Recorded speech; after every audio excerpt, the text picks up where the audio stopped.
digit numbers that can be formed using the digits 0, 1, 2, 5, 7 and 9 which are divisible by 11 and no digit is repeated. ठीक है, तो number of 6 digit number हमें find out करने हैं. Okay, तो पहले अपन देख लेते हैं कि सम ऑफ डिजिट टोटल आ कितना रहा है. डिजिट्स कौन कौन सी हमारे पास? 0, 0, 1, 2, 5, 7 एंड 9 ये डिजिट है. टोटल 6 डिजिट है. सम ऑफ डिजिट्स कितना है? सम ऑफ डिजिट्स है हमारा 0 plus 1 plus 2 plus 5 plus 7 plus 9 that is 24. 24 है सम ऑफ द डिजिट. अपन क्या कर रहे हैं? लेट कर रहे हैं 6 digit number. Let 6 digit number be A B C D E F. ठीक है, इस काइंड का नंबर है. और अपन देखते हैं इसको कि ये 11 से डिविजिबल कब होगा. And to be divisible by 11, इसको 11 से अपन को डिविजिबल करना है such that no digit is repeated. ठीक है, तो अब हमारे पास क्या कंडीशन होनी जरूरी है? अपन 11 की डिविजिबिलिटी समझते हैं. इसके लिए 11 की डिविजिबिलिटी क्या कहती है कि sum of digits on odd places minus sum of digits on even places, इसका मॉड की value should be a multiple of 11. अगर ये कंडीशन सेटिस्फाई हो रही है then we can say that the given number is divisible by 11. तो वही condition अपन लगाते हैं. a plus C plus E minus B plus D plus F.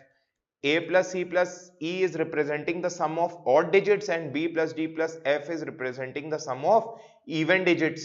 Sorry, a plus c plus e is representing the sum of digits at odd places and b plus d plus f is representing the sum of the digits at even places. And for this to be divisible by 11 it has to be a multiple of 11, some kind of 11 lambda. ठीक है, तो अब अपन देखते हैं अगर a plus c plus e को मैं बोल देता हूं ओ से रिप्रेजेंट कर देता हूं. ऑड प्लेसेस का सम है ना, उसको ओ से रिप्रेजेंट कर देता हूं. और B plus D plus F को मैं किससे? ई से रिप्रेजेंट कर देता हूं. इवन प्लेसेस का सम है. ठीक है, तो ओ प्लस ई क्या है हमारे पास? ओ प्लस ई हमने निकाल लिया था, 24 था. ऑड प्लेसेस और इवन प्लेसेस का सम क्या था? 24 था. अब a प्लस सी प्लस ई ओ है और b plus D plus F E है, तो o माइनस ई की वैल्यू शुड बी 11 लैम्डा. और O प्लस ई कितना है? O plus E is 24. अब O माइनस ई की पॉसिबल वैल्यूज क्या है? O minus E can have value, O minus E क्या ले सकता है? 0 ले सकता है. ठीक है, O माइनस ई 11 ले सकता है, O माइनस ई 22 ले सकता है. बस, क्योंकि सम ही टोटल 24 है तो 22 से ज्यादा तो डिफरेंस पॉसिबल ही नहीं है. अब O माइनस ई अगर 0 है और O प्लस ई कितना है? वो तो सब केस में 24 है. अपन एक एक करके सॉल्व कर लेंगे इसको. तो यहां से O क्या निकल आएगा? जैसे इक्वेशन ऐड करेंगे तो यहां से O निकल आएगा 12. यहां पर O क्या आ जाएगा जब दोनों इक्वेशन ऐड करेंगे? यहां से O आ जाएगा 35/2 और यहां से O क्या आ जाएगा? यहां से O आ जाएगा 46/2 दैट इज 23. ठीक है, ये आ जाएगा तीनों केसेस में. अब अपन देख लेते हैं. O 12 तो पॉसिबल है ना.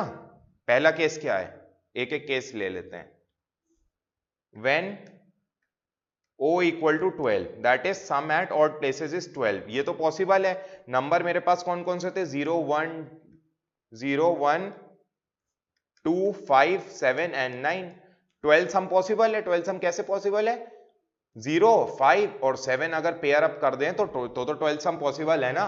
तो ये वाला केस तो एक्सेप्ट हो गया. ठीक है, अब एक केस और है. When O is equal to, एक तो 12 था, व्हेन O हमारा 12 था. अब एक केस है जब O 35/2 हो, O इज इक्वल टू 35/2, तो सम 35/2 तो कभी आ ही नहीं सकता, सब इंटीजर है तो रिजेक्ट हो गया.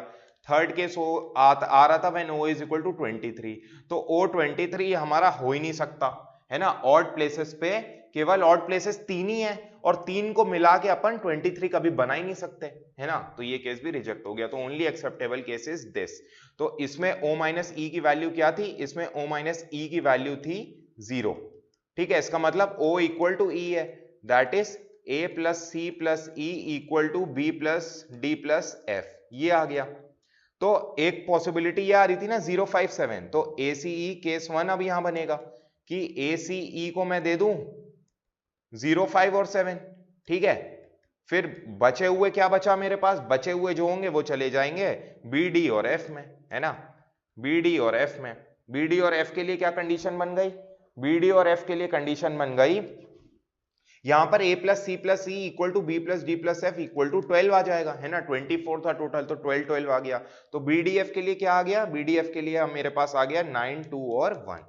ठीक है, अब ए सी ई और B D F kind of number ऐसा है ना, ए बी सी डी ई और एफ ऐसा नंबर है।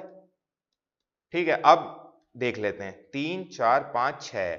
अब पहली प्लेस पे ए है ना, ए तो फिक्स है। अब ए कौन कौन सी वैल्यूज ले सकता है, 0 5 और 7 ले सकता है, लेकिन 0 जैसे ही होगा तो वो 6 डिजिट नंबर नहीं रह जाएगा, 5 डिजिट बन जाएगा। तो ए के पास कितनी चॉइसेस हैं, इट कैन हैव ईदर 5 और 7, तो 2 चॉइसेस हैं। ठीक है, अब यहां पर बी है, ठीक है, बी हो गया, बी डी और एफ है ना टोटल, यहां पर बी है, यहां पर डी है और यहां पर एफ है। अब बची मेरे पास सी और ई वाली प्लेस है, सी और ई। सी के पास कितनी चॉइस हो गई, अब सी के पास जब यहां पर 5 और 7 में से एक आ जाएगा तो 0 या 5 या 0 या 7 बचेंगी, तो इसके पास कितनी चॉइस बचेंगी, 2। ठीक है, और ई के पास कितनी चॉइस फिर बच जाएगी, केवल एक, क्योंकि रिपीटिशन अलाउड नहीं है। ओके, तो ये हो गया इसके लिए। अब अपन देख लेते हैं इवन प्लेसेस के लिए, बी डी और एफ, उसमें तो 3 नंबर्स हैं, 9 2 1, कुछ भी ले सकते हैं, B 9 2 1 ले सकता है, D 9 2 1 ले सकता है, F 9 2 1 में से कोई एक ले सकता है ना, रिपीटिशन अलाउड नहीं है। तो क्या हो जाएगा ये हमारा final, 2 into 2 into 1 into 3 factorial. B D और F में 9 to 1 अरेंज हो सकते हैं 3 फैक्टोरियल तरीके से। ठीक है, ये क्या रिप्रेजेंट कर रहा है, arrangement of 9 to 1 among B D F में। ठीक है, B D और F तो फिक्स ही है, तो 9 to 1, तो ये सॉल्व कर कितना आ जाता है, ये सॉल्व करके आ जाता है 24। ओके, और एक और केस बनेगा, केस 2 क्या पॉसिबल है, दैट ए सी ई हमारी वैल्यू ले ले 9 to 1, है ना, और बी डी एफ क्या वैल्यू ले ले, बी डी एफ वैल्यू ले ले 0 5 और 7, क्योंकि मॉड था तो इवन माइनस ऑड भी हो सकता है, ऑड माइनस इवन भी हो सकता है, तो दोनों पॉसिबिलिटी एग्जिस्ट करती हैं साइमल्टेनियसली। तो एक ये वन ऑफ द पॉसिबिलिटी है। इसमें नंबर ऑफ एलिमेंट कितने हो जाएंगे, A B C D E F fix है, ए बी सी डी ई और एफ, है ना। अब ए सी और ई के लिए 9 to 1 हो सकता है, तो ये क्या हो जाएगा 3 फैक्टोरियल। और बी डी और एफ के लिए क्या हो जाएगा, बी डी और एफ के लिए भी कुछ भी आ सकता है, तीनों में से रिपीट नहीं होगा तो 3 फैक्टोरियल।